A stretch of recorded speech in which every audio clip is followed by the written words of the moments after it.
on sait très bien que le corona, c'est pratiquement devenu aussi une pandémie qui touche les femmes, pas sur le plan de la santé, parce qu'on sait que généralement mais par exemple, il y a eu en Israël 300% de plus de cas de violence familiale, et évidemment tout ce qui est le confinement, déjà le deuxième confinement qu'on a eu, les deux confinements, et peut-être on verra bientôt un troisième confinement, les femmes ont perdu plus leur place de travail, donc elles sont plus à la maison, plus dans le stress, et donc ça, je suis pas en train de justifier le pourquoi de la violence, mais d'expliquer cette montée de violence. Elle existait déjà. Nous sommes une société où la violence envers les femmes et le féminicide ne fait qu'augmenter d'année en année. C'est pas nouveau. Il y a un an, on a sorti des milliers de femmes dans la rue, de droite, centre et gauche, et on voit que ce phénomène finalement ne fait qu'augmenter, parce qu'aussi la manière de le traiter est maltraitée.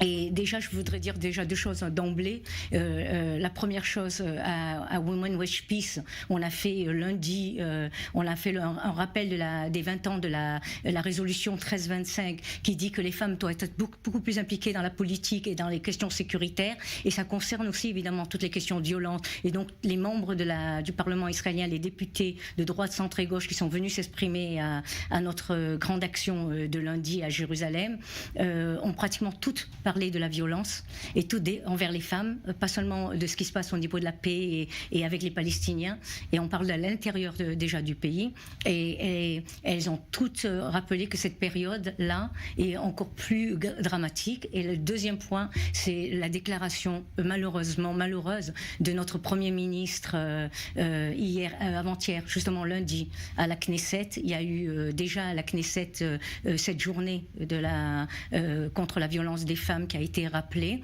et il a comparé les femmes, d'abord les femmes et les enfants, à des animaux qui ont aussi des droits. C'est pas qu'il a dit nous avons tous des droits comme les animaux, et il n'avait pas préparé son discours, et la personne qui lui prépare généralement ses discours n'était pas là, était à Eilat, et malheureusement moi je suis très proche aussi de notre Premier ministre, je l'ai rencontré souvent, mais je connais son état d'esprit par rapport à cette question de femmes.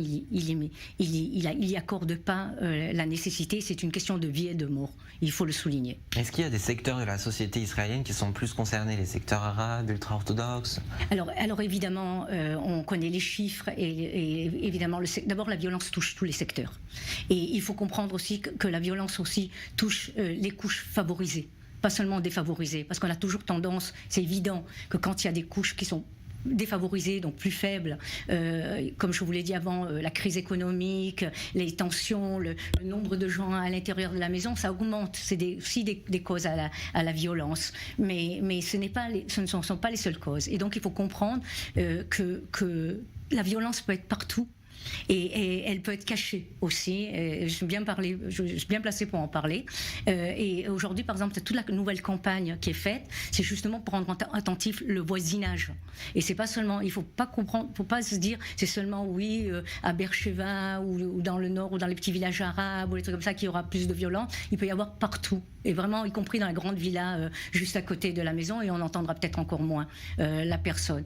Donc ça touche partout. Mais effectivement, vous avez raison de le souligner. Il y a des populations qui, en général, pas seulement envers les femmes, sont plus violentes. Par exemple, on le voit dans la population arabe. Et d'ailleurs, il faut souligner que justement les députés, hommes et femmes arabes, sont tous dans la lutte contre la violence. Ils demandent que les armes soient enlevées au sein de la population arabe. C'est la population qui ne suit pas. C'est un peu le contraire de ce qui se passe en fait dans la population juive, où on n'a pas ces deux députés qui nous représentent et tout, tandis que là, ils représentent plus, mais la population est effectivement beaucoup plus violente, et il y a beaucoup plus de cas de féminicide dans la population arabe. Et la population ultra-orthodoxe, et on voit aussi des cas, mais c'est beaucoup plus difficile à en parler parce qu'il y a du tabou.